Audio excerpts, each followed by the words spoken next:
அஸ்ஸலாமு அலைக்கும். Welcome to kitchen queens. இன்றைக்கி நம்ம சேனலில் காரப்பொரி எப்படி பண்ணுறதுன்னு பார்க்கலாம். காரப்பொரி பண்ணுறதுக்கு அடுப்பு ஆன் பண்ணி கடாய் வச்சுருக்கேன். கடாய் நல்லா ஹீட் ஆனதும் 2 டேபிள் ஸ்பூன் நம்ம சமையலுக்கு யூஸ் பண்ணுற எனி பிராண்ட் ஆயில்னாலும் சேர்த்துக்கலாம். எண்ணெய் நல்லா காஞ்சதும் 1 கைப்பிடி அளவு முந்திரி பருப்பு சேர்த்துருக்கேன். முந்திரி பருப்புக்கு பதிலாக வேர்க்கடலையும் சேர்த்துக்கலாம். முந்திரி பருப்பு லேசாக நிறம் மாறினதும் 1 கைப்பிடி அளவு பொட்டுக்கடலை சேர்த்துக்கோங்க.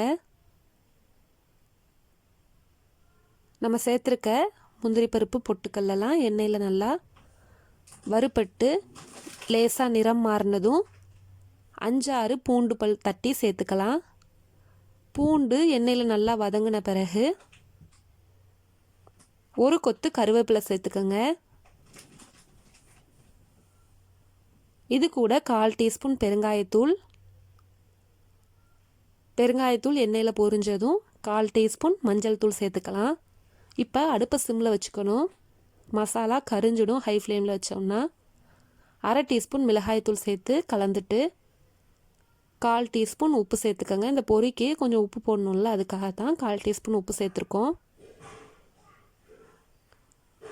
இப்போ நமக்கு எவ்வளோ பொரி தேவைப்படுதோ அந்த அளவுக்கு பொரி சேர்த்துக்கலாம். நான் இன்றைக்கி 1 கப் ஃபுல்லாக பொரி சேர்த்துருக்கேன். இந்த பொரியோட மசாலாலாம் நல்லா கலக்கிற மாதிரி கலந்து விட்டுக்கோங்க. இப்போ நமக்கு அடுப்பை ஆஃப் பண்ணி பரிமாறிடலாம். காரசாரமான காரப்பொரி தயாராகிருச்சு. இந்த வீடியோ உங்களுக்கு பிடிச்சிருந்துச்சுன்னா லைக் பண்ணி ஷேர் பண்ணி கமெண்ட் பண்ணுங்கள்.